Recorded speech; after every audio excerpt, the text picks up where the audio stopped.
귀한 찬양으로 오늘 하나님께 영광 돌려서 고맙습니다.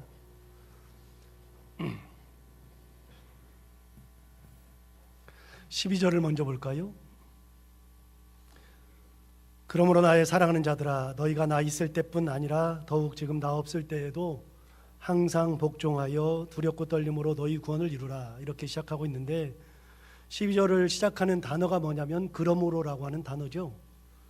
여러분, 그러므로라고 하는 단어가 먼저 나온다고 하는 것은 굉장히 중요합니다. 우리가 잘 알다시피 그러므로라고 하는 단어는 그냥 쓰는 단어가 아니라 앞과 뒤가 연결되는 연결사거든요. 그럼 뭘 연결하는 거냐? 앞에 뭐를 설명했으니 이랬으니 그러므로 이렇게 살아야 된다.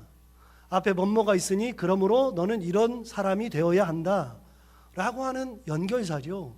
그러니까 앞에 부분을 정확하게 알지 못하면 뒷부분을 알지 못하는 겁니다. 왜 그런 이야기를 하는지를 모릅니다. 그래서 그러므로라는 단어가 먼저 나왔기 때문에 앞부분을 정확하게 알아야 하죠.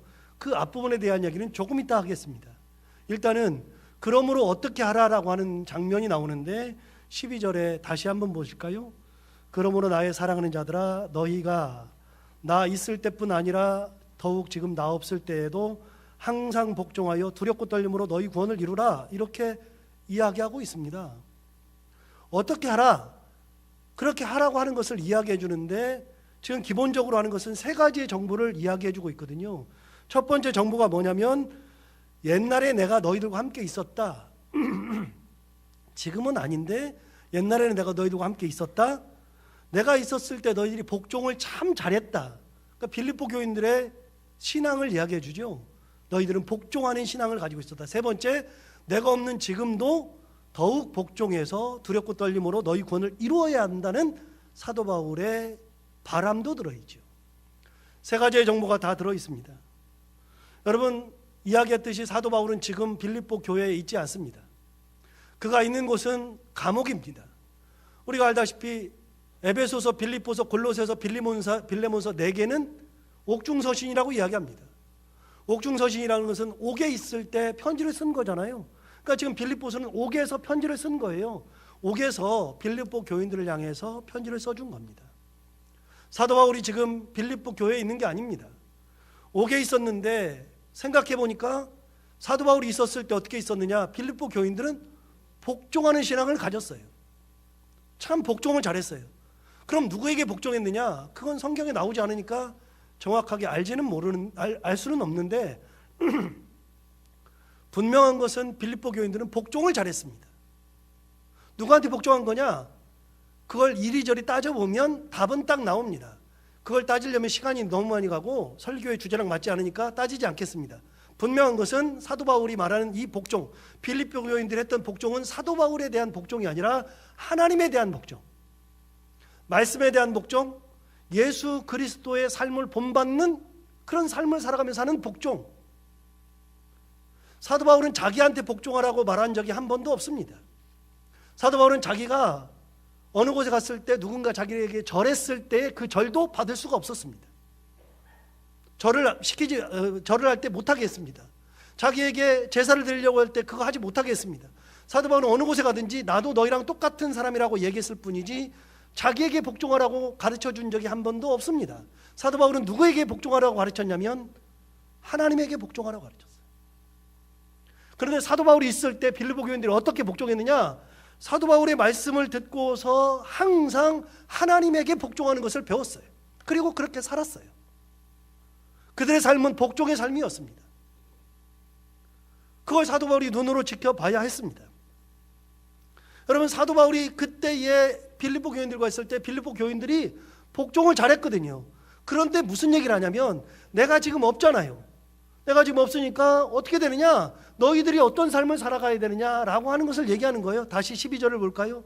12절을 보시면 이렇게 돼 있어요.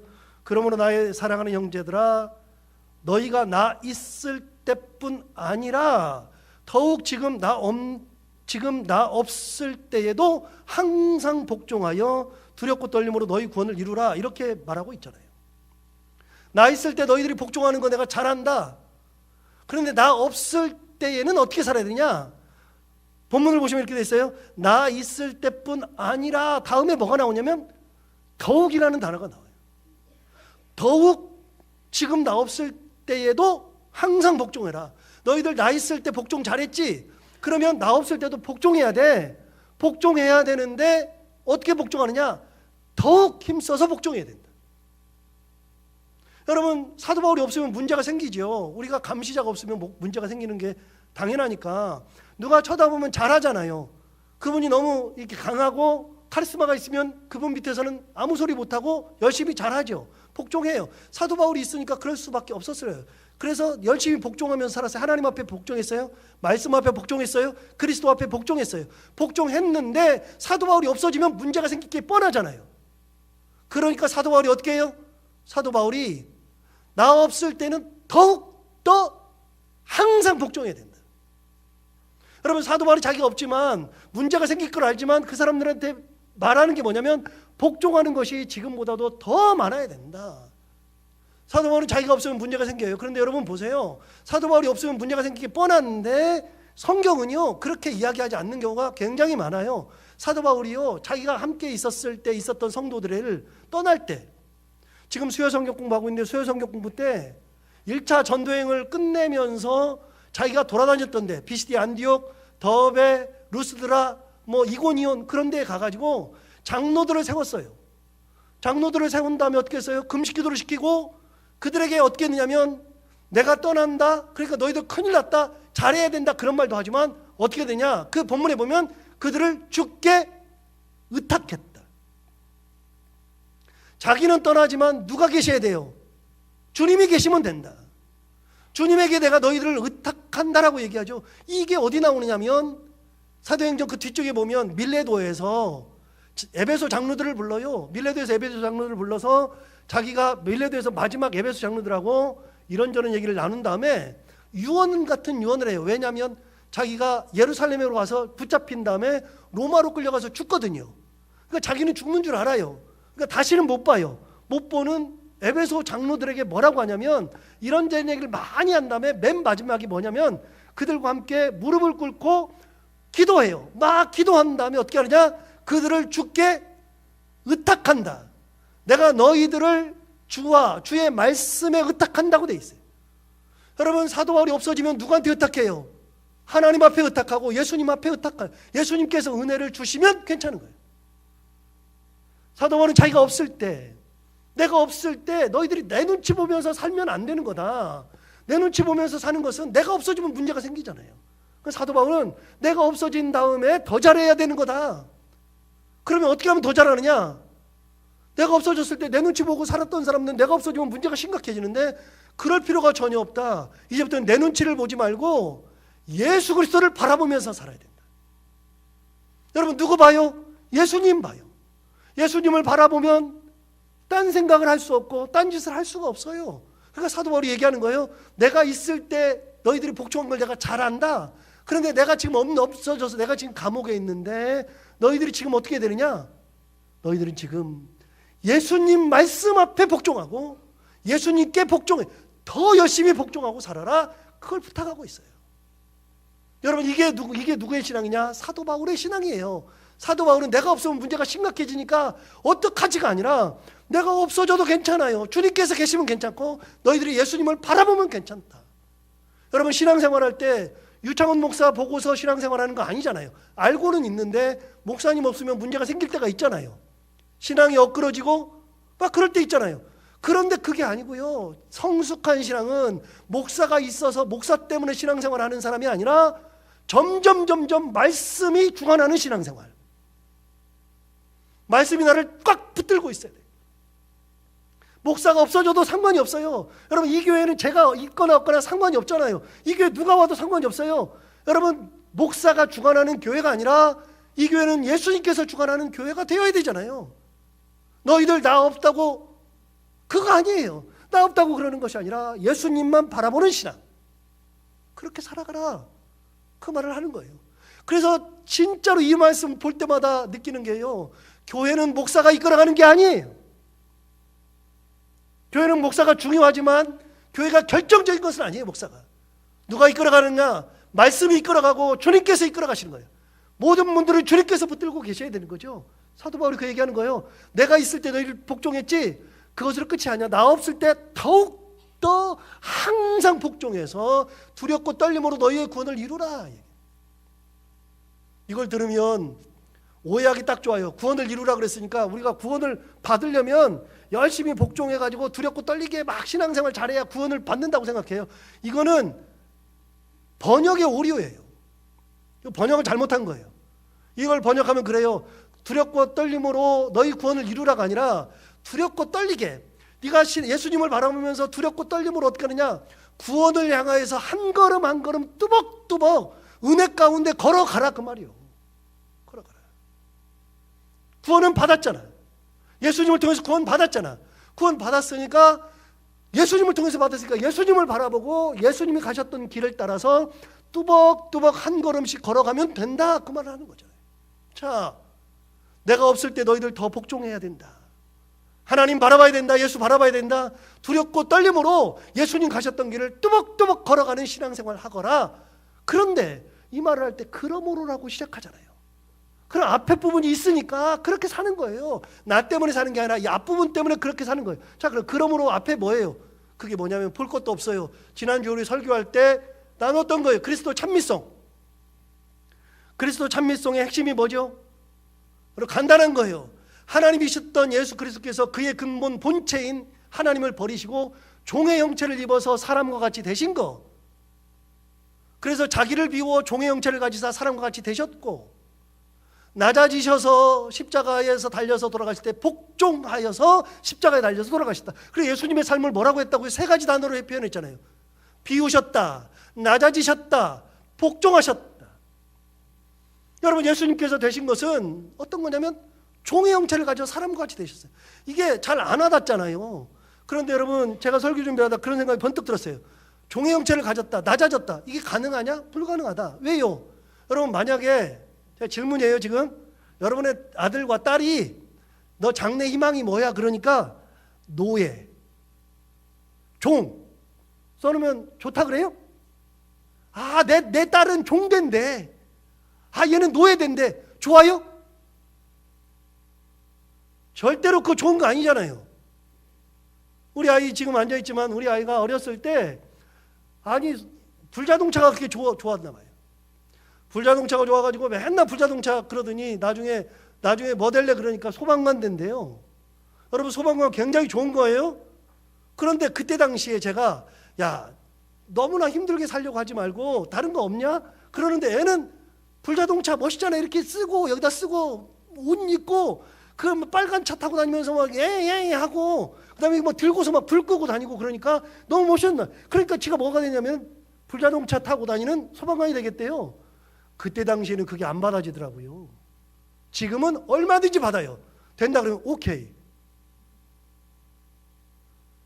여러분, 만약에 우리 아이가 너는 평생 꿈이 뭐 될래 그러면 종 된다, 노예 된다 그러면 누가 받냐고요. 우리 어렸을 때 꿈이 뭐냐 그러면 다 뭐라고 썼어요? 대통령이라고 썼다고요. 높은 걸 썼죠. 낮은 걸 누가 써요? 쓰는 사람이 없죠. 그러니까 부모들이 너 뭐 될래 그러면 이거요 그러면 부모들이 야, 이거 말고 그러는데 그 당시에는 그게 아무런 게 없어요. 그런데 하나님이 어떻게 되셨느냐? 종이 되셨다. 종이 돼서 사람이 되었다. 어떻게 가능해요? 비우니까 가능한 거예요. 낮아지니까 가능한 거예요. 사람은 체질적으로 비우지 못해요. 사람은 체질적으로 낮아지지 못해요. 사람은 체질적으로 복종하지 못해요. 여러분, 사람은 뭐라고 얘기하느냐? 사람은 채우라 그래요. 채워야 된다고 얘기를 해줘요. 그런데 예수님은 어떻게 했어요? 비워냈어요. 사람은 높아지라 그래요. 높아지려고 그래요. 근데 예수님은 낮아졌어요. 말이 안 되잖아요. 사람은 군림하라 그래요. 군림하기를 원해요. 그런데 예수님은 어떻게 해요? 복종의 삶으로 내려가셨다고요. 여러분, 이게 누구냐? 예수 그리스도. 우리가 만나는 예수님이 누구냐면 이런 분이 예수 그리스도다.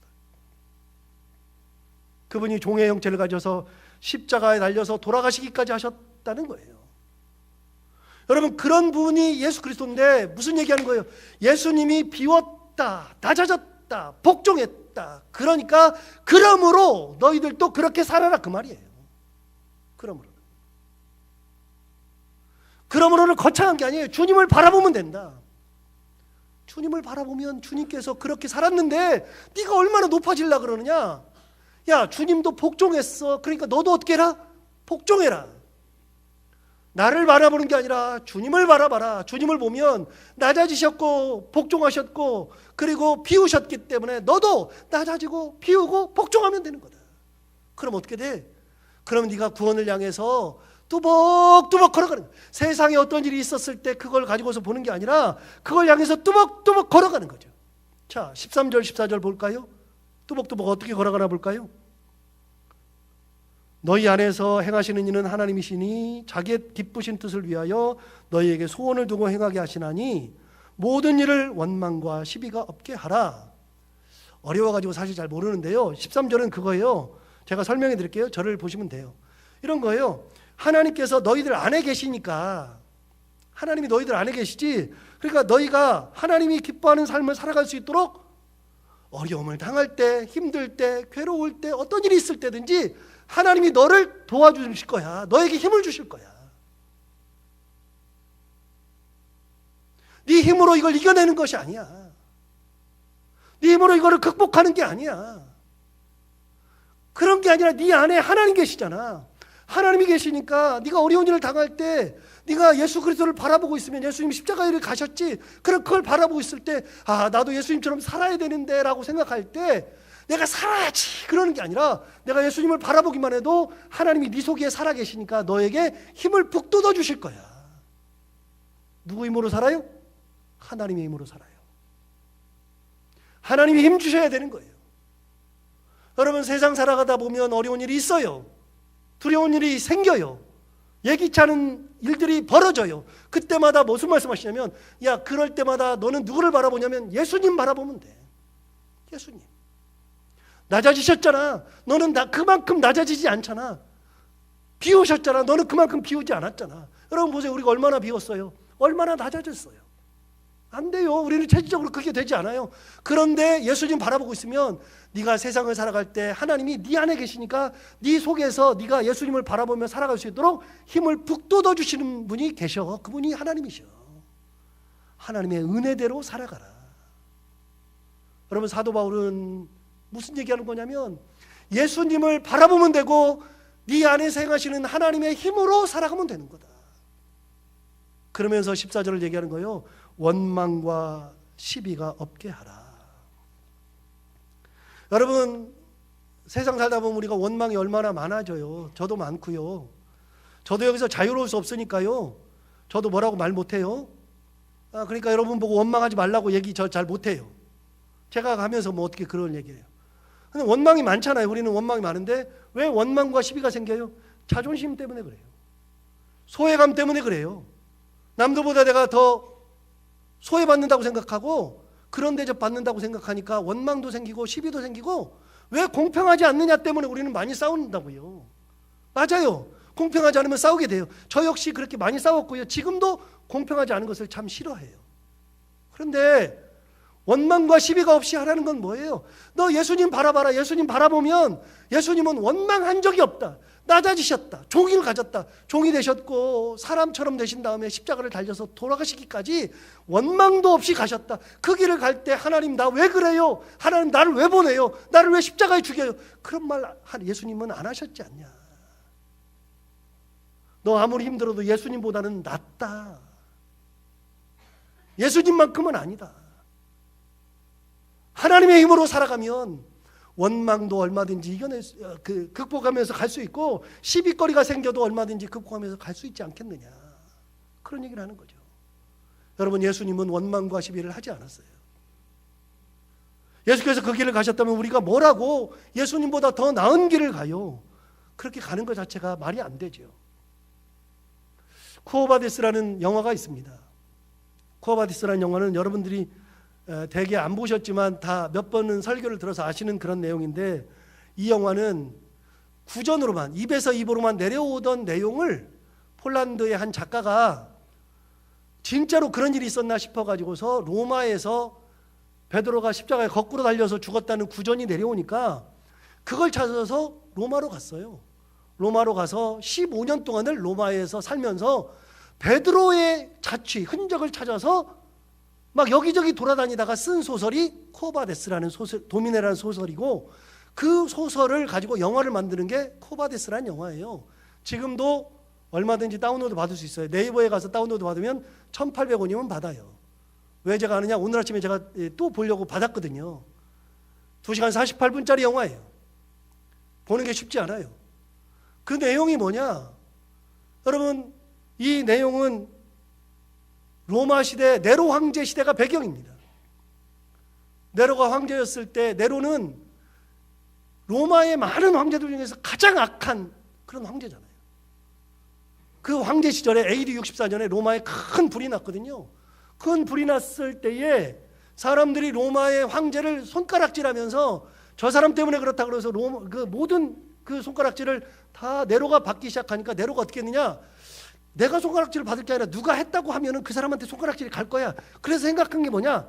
그러면 기독교인들이 불을 질렀다 그러자. 그래서 로마에 64년에 큰 화재가 났을 때 그 화재의 원인을 기독교인이 불냈다 그러자. 그렇게 해서 기독교인한테 다 뒤집어 씌웠어요. 그래놓고 기독교인을 다 잡아 죽였어요. 다 잡아 죽이면서 보니까 이래서는 안 되겠다. 여기서 아예 베드로를 잡아서 죽이면 기독교인들이 몰살을 당할 거다. 그래서 베드로를 잡아 죽이려고 그럽니다. 베드로를 잡아 죽이려고 그러니까 베드로가 이리저리 피하는데 이 수사망이 점점 좁혀오고 베드로가 잡히게 생겼거든요. 그러니까 성도들이 뭐라 그러냐면, 베드로 사도님 여기 계시면 안 됩니다. 만약에 여기 계시다가 베드로 사도에서 잡혀서 죽으면 로마 교회는 끝장이 납니다. 그러니까 일단 피하셔야 됩니다. 그래서 베드로가 그 얘기를 듣고, 그래, 내가 일단 살아야 되겠다 싶어서 로마를 떠나서 다른 데로 갑니다. 로마를 떠나는데 길을 따라 쭉 가는데 로마로 가는 모든 길을 아피아 가도라 그럽니다. 아피아 가도, 큰 길, 아피아, 그 길을 아피아라 그럽니다. 아피아 가도를 쭉 가는데 그 길을 따라서 처벅처벅 실망감 갖고 실패감을 가지고 쭉 가는데 저 멀리서 한 분이 오시는데 처음에는 알아보지 못하다가 나중에 가다가 눈을 들어보니까 가까이 오셨는데 보니까 예수님이시거든요. 그래서 묻는 겁니다. 쿠오바데스 도미네. 여러분, 쿠오바데스는 어디로 가십니까? 도미네는 주님. 그래서 뭐라고 물어요? 주님 어디로 가십니까? 쿠오바데스 도미네 물었더니 주님께서 이렇게 얘기합니다. 나는 내가 버리고 간 로마로 다시 들어간다. 예수님은 베드로가 로마를 버리고 갔다고 얘기하죠. 그 얘기를 듣고 나서 정신이 번쩍 들어서, 주님 제가 다시 로마로 들어갈 겁니다. 그래서 그 자리에서 뒤로 돌아서 로마로 들어가죠. 로마로 들어가서 붙잡힌 다음에 십자가에 달려서 죽을 때 마지막 유언이 뭐냐면, 우리 주님께서 십자가에 제대로 달려서 돌아가셨는데 내 주님께서 그렇게 돌아가시는데 내가 어떻게 똑같이 죽을 수 있느냐, 나를 뒤집어 달라 그래서 머리가 밑으로 가게 해서 십자가에 달려서 죽죠. 여러분, 십자가에 달려서 죽은 그 자리가 뭐가 들어섰냐면 우리가 잘 아는 바티칸 로마 교황청이 들어서죠. 십자가에 달려서 죽은 그 자리가 베드로 대성당이 들어서요. 여러분, 베드로 대성당은 엄청나게 커요. 기둥 하나만도 여기 뭐 엄청나게 큰 기둥으로 돼 있고, 그 기둥이 가득 있으니까, 기둥이 크다는 것은 지붕이 높다는 것이고, 기둥이 크다는 것은 옆이 멀다는 뜻이거든요. 베드로 성당 가면 진짜로 큰 성당입니다. 전 세계에서 가장 큰 성당. 그 자리가 어떤 자리입니까? 베드로가 순교했던 자리입니다. 잘 모르고 가는데 그 자리가 순교했던 자리거든요. 그런데 여러분, 베드로 성당이 중요한 게 아니라 저는 로마를 가면 꼭 들르는 데가 베드로 성당보다도 더 중요한 데가 한 군데 있습니다. 거기가 어디냐? 아피아 가도를 따라서 걷다 보면 오른쪽으로는 뭐가 있냐면 카타콤이 있습니다. 당대의 신앙생활하던 사람들이 로마가 잡아 죽이려고 그러니까 공동묘지가 지하에 있었는데 공동묘지로 들어갔어요. 파고 들어간 게 아니라 원래 공동묘지예요. 거기 들어가가지고서 세상으로 나오지 않고 거기서 신앙생활합니다. 그게 카타콤입니다. 아피아 가도 그 오른쪽에 카타콤이 있는데 그 반대편에 가보면, 조금만 걸어서 반대편으로 가보면 교회가 아주 조그만 교회, 우리 본당만한 교회, 이런 교회가 딱 있습니다. 아주 허름한 교회가 있는데 그 교회 이름이 뭐냐면 쿠오바데스 도미네 교회입니다. 그 교회 가면 한 중간에 여기 강대상보다도 좀 작은 요만한 이렇게 정사각형으로 돼 있는데 거기에 대리석이 하나 있고 거기에 철장으로 이렇게 올려가지고서요, 철로 이렇게 돼 있어가지고 사람들이 볼 수는 있어요. 그러나 거기를 들어갈 수는 없어요. 만질 수도 없어요. 그런데 그 안을 보면 그 밑에 대리석이 이렇게 있는데 그 대리석에 발자국이 딱 있습니다. 이 발자국이 누구 발자국이냐? 전에 내려오는 얘기로는 예수님의 발자국이랍니다. 대리석에. 그 대리석이 어디를 향하고 있느냐면 로마를 향하고 있죠. 로마를 향하고 있어요. 그 자리가 바로 무슨 자리냐? 베드로와 함께 만났던 자리가 쿠바데스 도민의 그 자리. 거기에 교회가 서 있습니다. 여러분, 그 자리에서 예수님을 만났던 베드로가 어떻게 됐느냐? 내가 살아야지, 내가 일단은 뭐 해야지, 그런 생각을 했는데 예수님을 만나는 순간에 그 모든 것이 싹 다 접혔습니다. 다 접히고 뭐 했어요? 예수님이 가시는 그 길, 십자가의 길을 다시 갔습니다. 그래서 묵묵하게 한 발짝 두 발짝 묵묵하게 뚜벅뚜벅 걸어가서 예수님이 가셨던 그 길, 십자가의 길을 가서 자기도 예수님처럼 십자가에 달려서 죽었습니다. 원망과 시비 나올 것이 없어요. 여러분, 예루살렘에 가보면 비아돌로로사가 있는데 비아돌로로사를 번역하기를 이렇게 번역했습니다. 십자가의 길. 그래서 예수님께서 빌라도의 법정에서부터 시작해가지고서 그 다음에 채찍 맞고 여기 쓰고 그 다음에 뭐 무너지고 그래서 구레네 사람 시몬이 메고 가고 그 다음에 십자가에 달려서 갈 때까지 14개의 처소를 다 하나하나 두어서 거기마다 1처소, 2처소, 3처소, 4처소에서 그 길을 했는데 그 길을 비아 돌로로사 그랬는데 우리말로 십자가의 길로 번역했는데 원래 그 번역은 맞지 않습니다. 그 번역은 십자가의 길이 아니라 고난의 길입니다. 돌로로사라는 것은 고난을 의미합니다. 여러분, 예수님이 가셨던 그 길은 꽃길이 아니었습니다. 사람들이 다 가고자 하는 그런 길이 아니었습니다. 죽음의 길을 올라가시는 겁니다. 하나, 둘, 셋, 넷 뚜벅뚜벅 걸어가신 그 길은 고난의 길, 죽음의 길을 가셨습니다. 여러분, 고난을 향해서 걸어갈 때 원망과 시비가 생길 거리가 없어요. 그래서 예루살렘에서 가장 중요한 것은 비아돌로로사를 가는 겁니다. 그 길은 고난의 길이었습니다. 예수님이 가셨던 그 길을 가보면 다시 한번 느껴져요. 우리가 살아가면서 생각하는 모든 것들이 다 뒤집혀요. 예수님은 어떻게 했어요? 낮아졌어요. 비우셨어요. 복종하셨어요. 우리가 신앙생활하면서 잘 못해요. 사도 바울 뭐예요? 다른 것 말고 예수님 바라봐야 된다. 예수님 바라보면 복종할 수밖에 없다. 하나님이 도와주신다. 하나님이 도와주셔서 예수님의 길을 가는 것이다. 여러분, 우리가 누구를 바라보고 살아가느냐? 우리는 예수 그리스도를 바라보는 거예요. 여러분, 사도 바울이 참 집요한 게 뭐냐면요, 사도 바울이 그리스도 찬미성을 쫙 얘기한 다음에 예수님의 삶을 봤지 너희도 이렇게 살아. 나처럼 사는 게 아니라 예수님 봤지, 예수님 낮아졌지, 비우셨지, 복종했지, 너희도 똑같이 살아라. 그 말 하는 거예요. 원망과 시비가 없이 알아. 별로 의미 없는 거 가지고서 그것에 마음을 두며 살지 말아라. 여러분, 예수 그리스도의 십자가를 바라보면 원망과 시비가 생기는 게 아니라 감사하잖아요. 나를 구원하신 예수님, 나와 함께 하신 예수님, 나를 인도하시는 예수님, 나를 지금도 붙들고 계시는 예수님, 감사가 넘쳐나죠. 그 감사를 가지고 살아라. 원망과 시비 말고 감사를 가지고 살아라. 주님처럼 살아라. 15절을 볼까요? 이는 너희가 흠이 없고 순전하여 어그러지고 거스르는 세대 가운데서 하나님의 흠 없는 자녀로 세상에서 그들 가운데 빛들로 나타내며, 무슨 말이냐면요, 이것이 너희가 흠이 없고 순전한 삶이다. 예수님처럼 살아가는 삶이 흠이 없고 순전한 삶이다. 뭐 내가 깨끗해지는 거 아니요. 예수 믿는 사람들은 예수님처럼 살아야 흠이 없고 순전해지는 거예요. 예수님이 내 안에서 움직이셔야 흠이 없고 순전해지는 거예요. 주님처럼 살아가라. 흠이 없고 순전해진다. 이렇게 너희가 흠이 없고 순전하여 그렇게 된다면 어그러지고 거스르는 세대 가운데에서 하나님의 흠없는 자녀로 세상에서 그들 가운데 빛들로 나타내며 그랬잖아요. 빛으로 살아라. 흠없는 자녀로서 빛으로 살아라. 그리고 이게 얼마나 중요하냐면, 저는 빛을 진짜 좋아해요.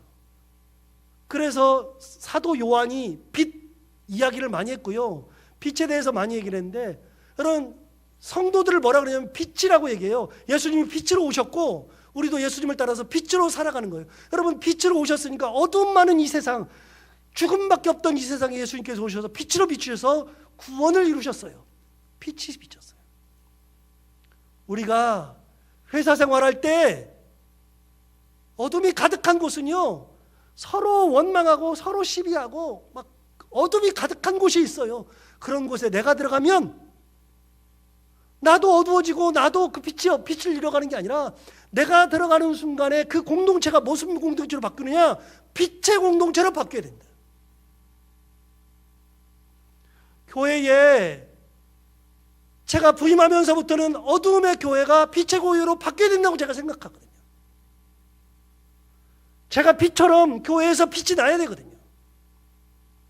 여러분의 모임이 어떤 모임이라도, 가정도 똑같아요. 우리 가정도, 내가 결혼을 했는데 시집을 가고 장가를 갔는데 우리 가정이 굉장히 빛이 없어요. 어둠에 있어요. 어둠에 쌓여 있어. 그런데 내가 가가지고서 1년 지나고 2년 지나고 3년 지나면서 우리 가정에 빛이 거두어지고 어둠이 거두어지고 빛이 찾아와. 웃음이 가득한지, 예수님으로 하나 되는 가정, 은혜가 가득한 가정, 예수님은 빛이세요. 너희도 빛으로 살아라. 웃음 없는 곳에 너희들 가면 웃음을 주고, 원망과 시기가 많은 곳에 얘기했잖아요. 너희는 원망과 시비가 없이 하라. 너희가 가서 예수님의 은혜로 너희도 섬기고 복종하고 낮아지고 비우면 그 공동체가 어떤 공동체가 되느냐? 빛의 공동체로 바뀐다. 무슨 세대래요? 거스르는 세대. 무슨 세대래요? 어그러진 세대래요. 어그러지고 빛이 나, 거스르는 세대예요. 그런 세대에도 너희들이 들어가면 빛으로 나타날 거다. 우리는 예수 믿는 사람으로서 빛으로 살아가는 거죠. 17절 한번 볼까요? 만일 너희 믿음의 재물과 섬김 위에 내가 나를 전제로 들을지라도 나는 기뻐하고 너희 무리와 함께 기뻐하리니 그랬습니다. 여러분, 여기에 다시 읽어볼까요? 만일 너희 믿음의 재물과 섬김 위에 그랬어요. 여러분, 재물은 뭘로 드려요? 자, 전통적으로 재물을 뭘로 드려요? 동물로. 무슨 동물? 소나 양이나 비둘기요. 두 번째, 재물을 뭘로 드려요? 곡식으로 드려요. 특히 첫 번째 소산.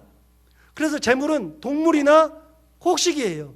그런데 사도 바울이 지금 빌립보 교인들한테 재물을 뭘 재물이라고 그랬어요?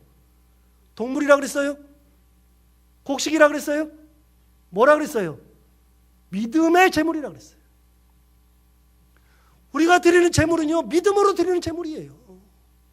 하나님 앞에 믿음이 있을 때 하나님이 그걸 받으신다고요. 믿음의 재물. 그리고 거기에 섬김까지 더하면 금상첨화죠. 그런데 보세요. 만일 너희 믿음의 재물과 섬김 위에 내가 나를 전제로 드릴지라도. 여러분, 이게 뭘까요? 전제는 뭘까요? 전제를 알면 이 부분이 딱 이해가 되는데, 여러분, 제사는 아까 얘기했죠. 동물이나 곡식으로 하나님 앞에 태워서 드리거나 아니면 조금 남겨놓고 삶아서 하고 거제로 드리거나 이렇게 해요. 그래서 동물로 드려요. 번제로 드리거나 화제로 드리거나 그런 게 있어요. 그런데 전제는 단독으로 드릴 수 있는 게 아니에요. 전제는 뭘로 드리느냐? 포도주예요. 포도주나 독주를 제물 위에다가 부어드리는 것이 전제예요. 그래서 전제는 뭘 드릴 때 같이 드리는 게 전제라고요. 전제. 얘기하잖아요. 너희는 믿음의 제물을 드리고, 이게 사실 제사가 돼요. 이게 제사가 되는데 이 제사에다가 내가 나를 내가 전제로 드려도 나는 기뻐한다. 빌립보 교인들은 자기 자신을 바치는 게 아니라 믿음만 바치면 돼. 사도 바울은요, 나를 전제로 부어드린대요. 내가 썩어져서 예수님과 똑같이 십자가에 달려서 죽어서 그걸로 인해서 너희들과 함께 전제로 같이 드리고, 내가 주가 아니라 내가 부가 되어도, 내가 너희를 보조해도 나는 괜찮다. 기뻐한다. 왜요? 예수님 봐라. 예수님이 그렇게 살지 않았냐? 나도 그렇게 살 거다. 너희도 그렇게 사는 것이 마땅하다 하는 얘기죠. 여러분, 신앙생활 할 때 우리가 바라볼 분은 예수 그리스도. 세상을 보는 것이 아니라 예수님을 바라보는 거예요. 그 예수님이 뭐예요? 예수님의 마음을 품는 건데 비우신 예수, 낮아지신 예수, 복종하신 예수, 그분을 바라보고 살 때 우리 가운데 은혜로 함께 하신다는 거, 그분만 바라보고 살아가는 올 한 해가 될 수 있기를 바랍니다. 기도하겠습니다. 하나님 아버지, 오늘 귀한 말씀 가운데 은혜 주셔서 감사합니다. 예수님처럼 우리가 그리스도 찬미송을 오늘도 같이 나누었지만 예수님처럼 우리도 그렇게 낮아지고 비우고 복종하며 사도 바울이 그것을 본받아서 나도 예수님처럼 전제로 드리면서 기뻐한다 이야기한 것처럼 우리가 끝까지 예수님을 바라보며 살아가는 신앙생활하는 저희들 모두가 다 되게 하여 주옵소서. 예수님 이름으로 기도